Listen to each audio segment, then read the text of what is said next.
Okay, so I wasn't getting the pull that I needed with it above the hatch, so I just put a bit of a strop right the way through the hatches on the boat and do it. Things we do on a boat.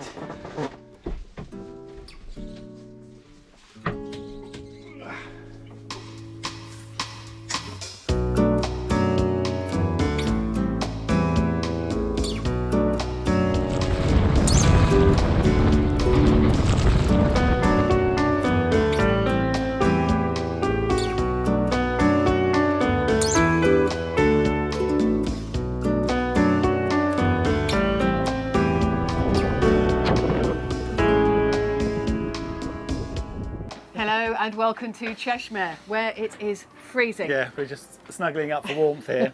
We've had some nice days. We have been out and about. You'll see that in this film. And we've got some boat jobs done. Yeah, exactly. One major boat job, which is that we've got rid of the generator at last. Hurrah! Yeah, it's made some useful space. I hope you like the film. Coming up, the ancient city of Ephesus, a 2-kilometre stretch of marble. We finally say goodbye to our generator. And a cycle ride through the beautiful countryside of Izmir. The wind and the rain. Not every day in Cesme is like this, but at the moment, more often than not. The bigger boats have been moved off the quay, but the smaller ones are weathering the storm. It must be winter.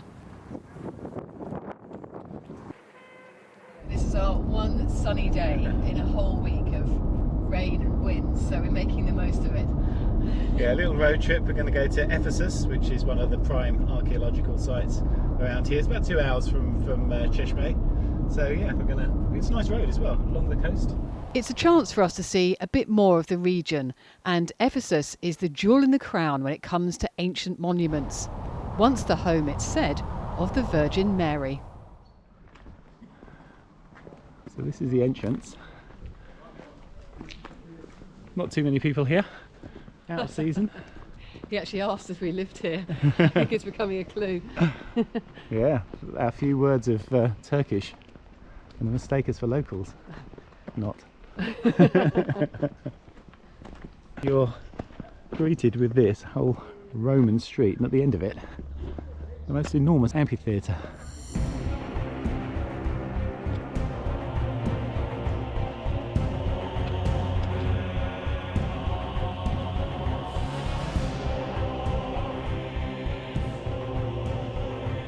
With seating for 24,000 people, the theatre expands over 3 tiers. And it's even thought in his time, the Apostle Paul was a regular patron.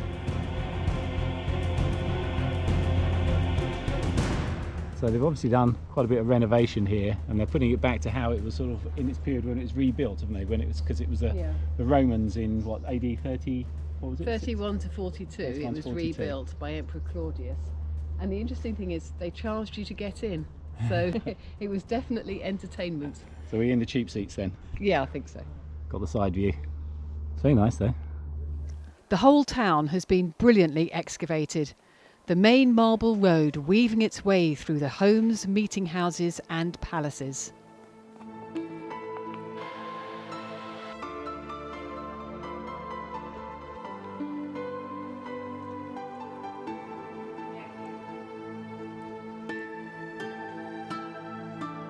The Library of Celsus is one of the most ornate and complete structures, with amazing carvings still intact. Looking around the work they put in just the roof here, carvings. So we've got a smaller theatre here as well. Little Odeon, it's like the multiplex. I expect it was a smaller place where they came to have smaller meetings. The Parliament's here. So this is the business side of town. Looks like it's a bit grand, doesn't it? Look at it. So they had courts, banks, marketplace in the middle for trading. Yeah, this is where it all happened.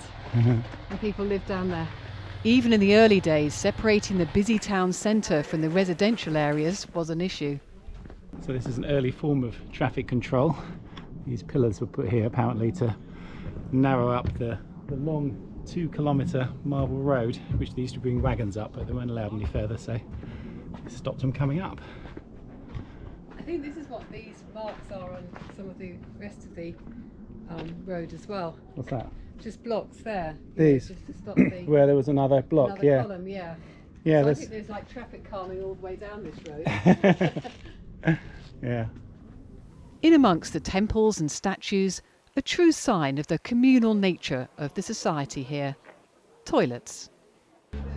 So they had water flowing through the middle Yeah. and all around the edges. We've lost these ones here, but they're about 50 all around. Now that's public toilets for you. Looking in the middle. Yeah, that's pretty public. They're free.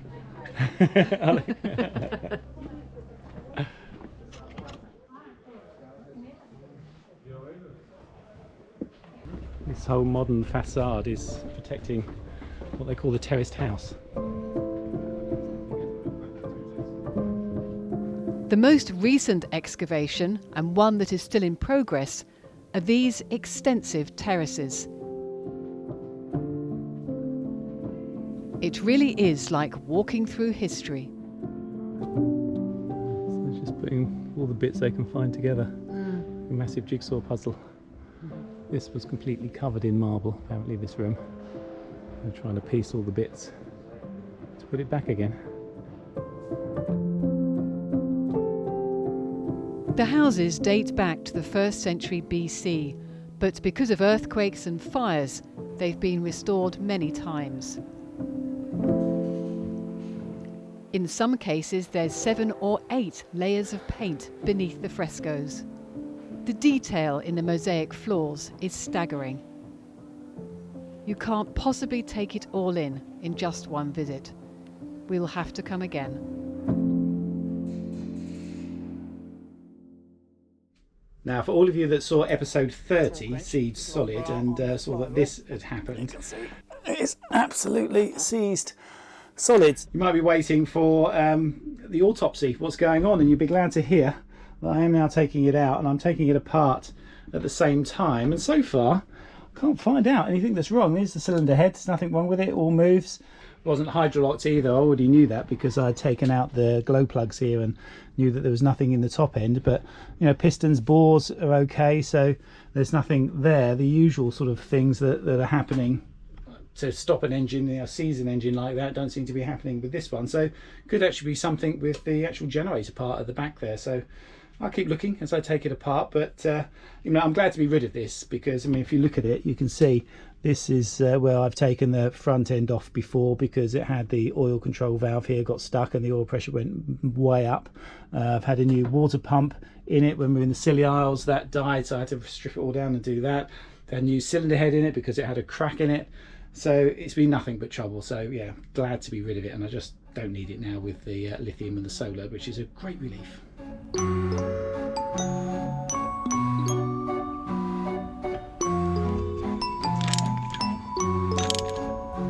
Well, it's putting up a fight, this generator. You can see I've got the pulley system out now because I have actually managed to get down and take the bolts out that hold it into the tray here, which wasn't easy, but it's pretty heavy, so I've got to try and just get it up and forward and tilt it so I can get to the back end and take the whole of the generator bit off and then take it out in 2 sections, because otherwise I've got no chance really. God knows how he got in here. I think they must have built the boat around it.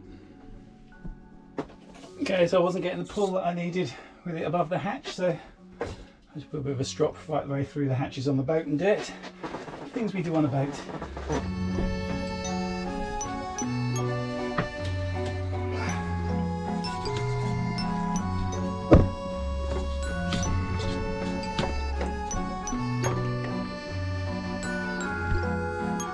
Well, it's pulled it out far enough for me to sort of see underneath the back of it now. And I don't know what it is. I think when they make these things, they must have a race of absolutely tiny, tiny, tiny people to put in there. Because right down there, there's this little pipe that's connected. And that's what's holding it. I thought it was freakishly difficult to, you know, to lift up. It couldn't be that heavy. But yeah, there's a pipe down there. How on earth they connected that, I don't know.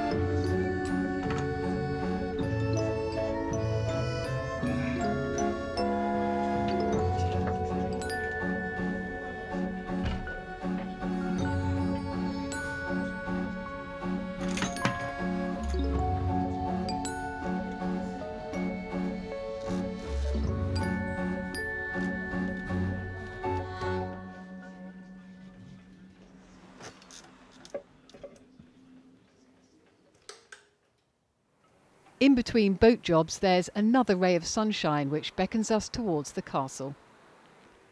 Compared with other parts of Turkish culture, this castle is almost modern. Built in 1508 to protect Cesme from Venetian attack. Quite a big castle. The castle has now been restored, and inside the castle walls you can see what life must have been like for those who lived here over the years. The main purpose, of course, is defence. They're ready for them. Wow. You wouldn't want one of those to hit your boat, would you? No, it'd do a bit of damage, wouldn't it? Yeah. God, yeah. That's weird. Made out of stone. I haven't seen that before because all the ones in England are metal that I've seen. Maybe this I think is it would earlier. still do some serious damage. Yeah, it would. The gardens, passages and the mosque speak of a self-contained community which lived here for centuries. Seems strange, doesn't it, having a castle with a minaret? Yeah. Should we go up here? Yeah.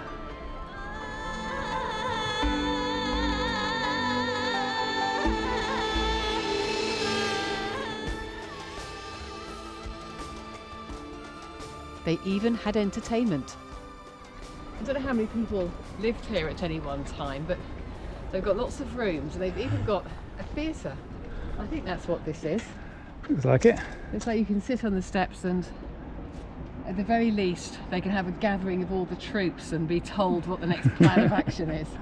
But no, Big white screen up there and have a cinema, darling. Yeah, I'm not sure they had that back in the 17th century. And the view over the harbour is not just strategic, it's magnificent.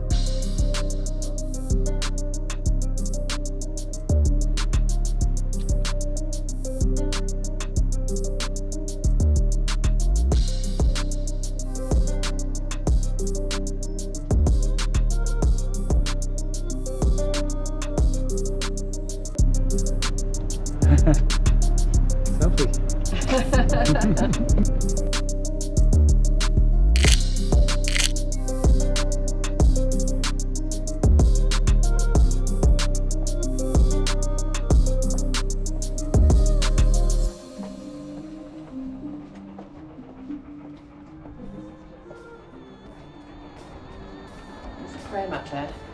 Yeah, I suppose it's close to the minaret, so you get the call and come in and do it.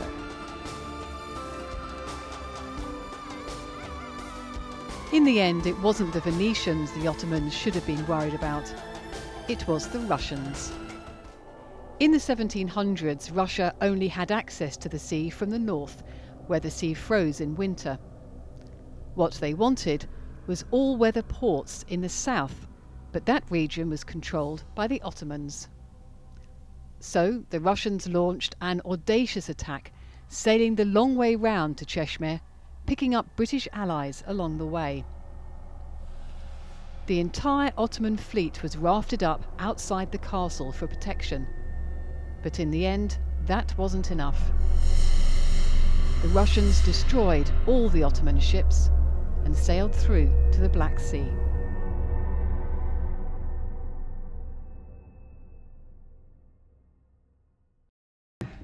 That's it. Back on board Fair Isle, and with a little help, the generator is finally out. And it's going to a new home. Ennis has decided he can fix it and make use of it. So Ennis, what are you going to do with it? I want to put it in the minibus and I can go to the mini marinas to stitch like a mobile. So it's like a mobile workshop? Yeah, Yes, the main it's floor. like a small one. Okay, great. Yeah, good. Good, I'm glad it's going to a good home. Yeah. Smiles all round, what a result. And tomorrow promises to be another day of sunshine. The marina's very quiet. And we are going on a bike ride. Here's Steve. We haven't used the bikes for about, over a year, I think. Yeah, they've been stuck in the sow locker, but seem okay. Give them a bit of a lube. Got the spray chain lube. This is a good thing to have on a boat, actually. I use it for lots of different bits and pieces because it sticks on well. So you know it's good. It doesn't just get washed off quickly. In fact, Herbie from Rigging Doctor was talking about this. Ah. He uses it on his winches, which is, you know, if you want to do something quickly, might be a good idea. Might try that. We've got to do the winches this year. Yeah, talking about those as well. I'm trying this Bow Shield T9, which the Americans will know because they all talk about this. But I mean, in England, it's all WD-40. Everything's WD-40, but they swear this is better than WD-40. Can anything be better than WD-40? Maybe. I found something that's better than brass though, so maybe it's going to dispel that as well. And I'm going to use this from now on, but we will see. Well, the bikes are a little bit rusty, but other than that, not bad. Yeah, we're going to have the discussion on whether we are going to keep the bikes because we don't use them that much, and they use up a lot. I love them. I know you love them, but they use up so much space in the sail locker. I don't know. Well, we're using them today. Let's so see how good a day see. we have today. How much we really love them.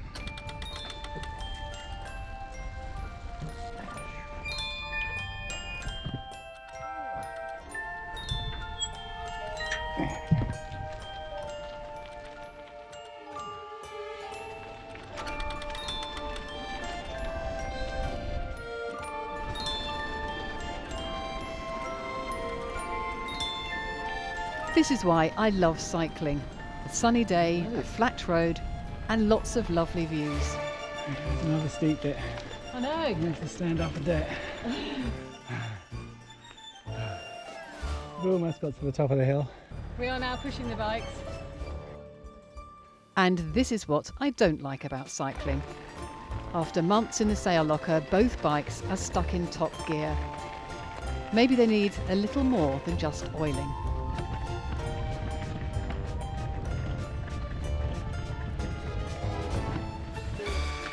This does remind me of skiing though. It's the smell of pine, isn't it? The smell of pine. It's like when we go at Easter and you run out of snow and you have to walk down the mountain road. It's still nice and warm, fairly cool air, but lovely cool, lovely warm sun. It's amazing. Really good pine smell. Yummy, yummy! I'm concentrating.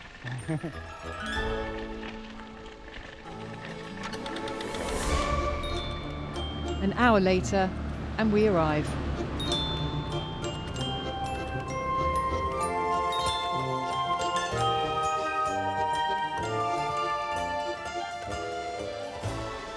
This is Alashati. Might be able to get lunch here. I hope so, I think so. It looks very pretty. It's the one that we were aiming at as well, which is amazing. About half an hour ago I was just settled for a village. Yes, we didn't think Google Maps was doing the job. What we got here? It's got life, it's got people.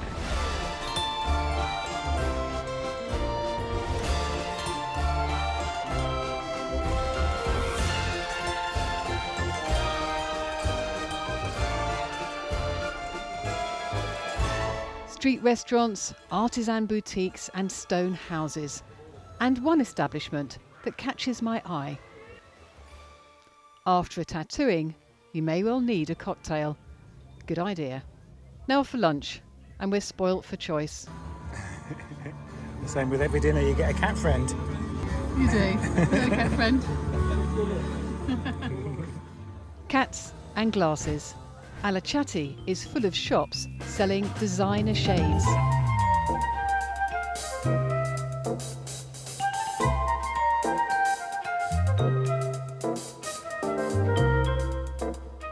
All the better for taking in the views.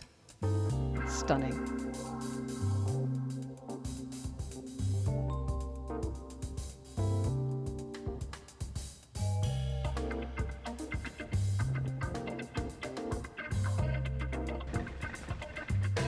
We were able to get out quite a bit, but there's just so much more to see. It's such a big place. It is a big country. We're not going to be able to do it all on the bikes. But yeah, we will be hiring a car in the new year and going out. We will be lifting the boat in the new year as well. Yep. So there's all that. And Yep. of course, there's the two major jobs to do, the water maker and the lithium batteries, which Yes. are going in. We think the lithium batteries are going to go in the space where the generators come out of, and the water maker is going to go in the aft cabin where the batteries have come out of. So Yeah. we'll see how that And works. it does involve a trip to Greece to get the lithium batteries. So we're sorting that out now, and hopefully we'll be doing that soon after the new year. Yeah, it's going to be a bit of an adventure. So yeah, look forward to doing that actually, and hopefully we'll get a good spell of weather somewhere in January to Yeah. get that done. So this is our last episode before Christmas. So Merry Christmas everyone and a Happy New Year. Yeah, it's almost cold enough for snow here, so we might even get that going. Thank you very much for watching. Thanks for watching.